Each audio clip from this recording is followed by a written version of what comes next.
Hey, I'm Scott Grove from Managing Grove, and in this series I want to talk about sanding.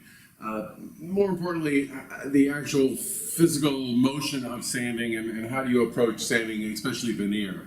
I'll review first, some of your sanding options.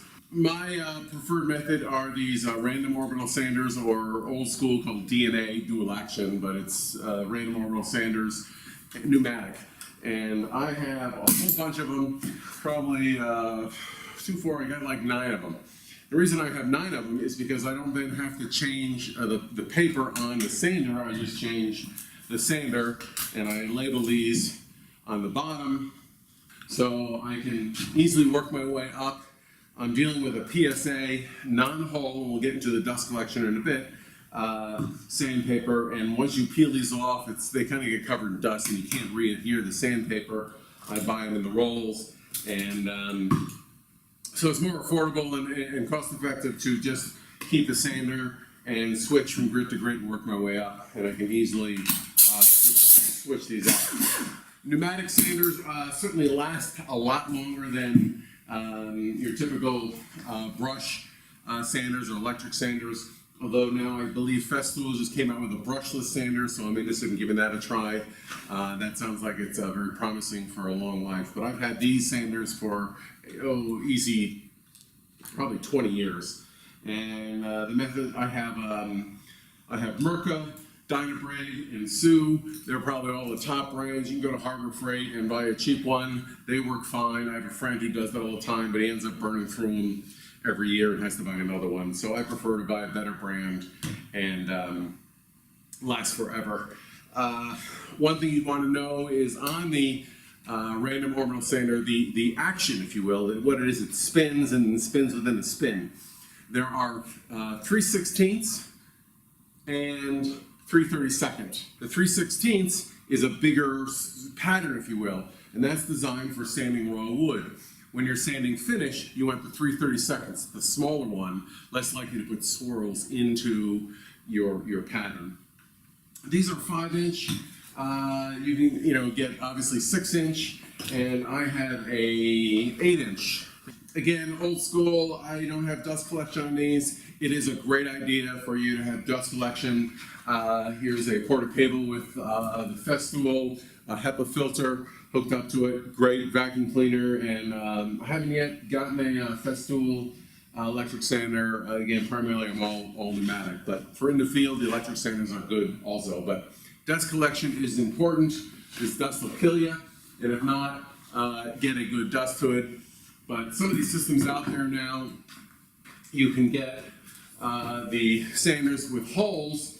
Also, they make some now that have mesh, so that you don't have to line up the holes. I think Festool and Mirka maybe make that where it sucks through the actual sandpaper itself, which is great. Sandpaper doesn't clog up, and you are sanding virtually dust-free. So if you're starting out from scratch, go ahead and buy one of those systems. That's certainly the way to go. In addition, I mentioned in one of my previous episodes where you're investing in tools and being efficient. Well, when you're working with a 5-inch diameter times pi, call it 3 because I can't do 3.14, so that's 15 cubic inches, or I'm sorry, 15 square inches. This is 9, so that is 24 square inches, right? 8 times 3 is, 24. And so 15, 24, so this is almost twice as much surface area, which means it's going to be, in theory, twice as less sanding, meaning in time. So I can cover a lot, I can sand a lot faster, if you will. In addition, the larger the surface, the flatter your piece or your sanding can be. These little ones have a tendency, if you're trying to flatten something, it will just follow the contour of your board. And that's not good. So flatness is an issue when you're trying to do tabletops and things like that. And of course, a side note, if you really want something flat, this is what's called a stir. And a close-up of that baby. It's on a scrap board. This is what Piano Factories, I bought this for a Piano Factory auction. Very expensive. I got it for a song. Again, it is pneumatic. But what it does,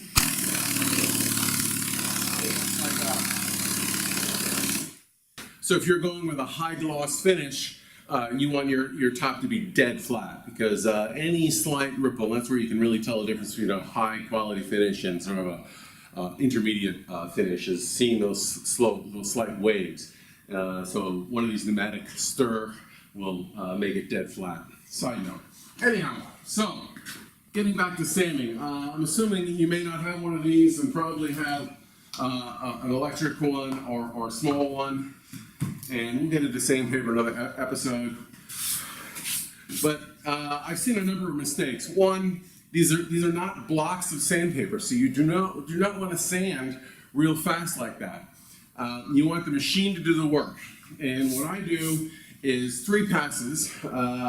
Basically just slightly going back and forth this way, then I go perpendicular to the path, and then I go this way again. That ensures I've evenly sanded everything.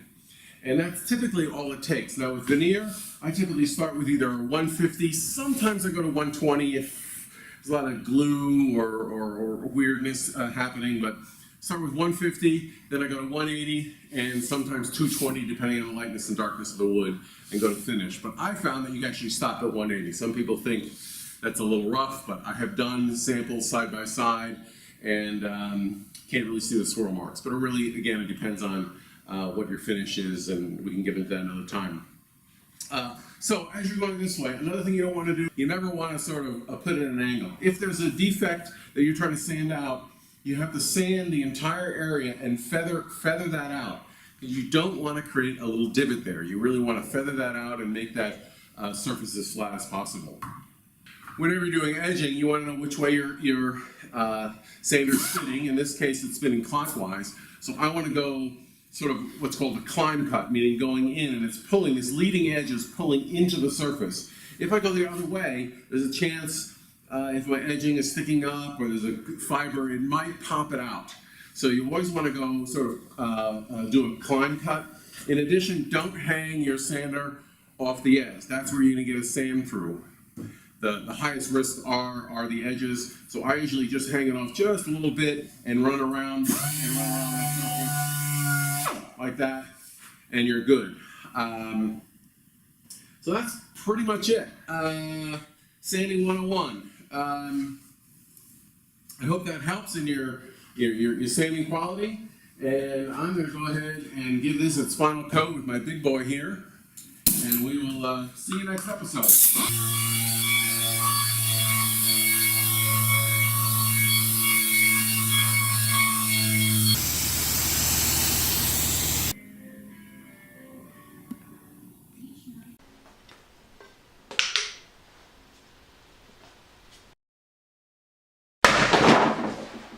Hey, I hope you enjoyed that. I really appreciate it if you could subscribe to my YouTube channel and my website, imaginegrove.com. I also have a free newsletter there, which is based on design tips for the craftspeople, so hope that works out for you. And again, remember to find a line and cross it. See you next time.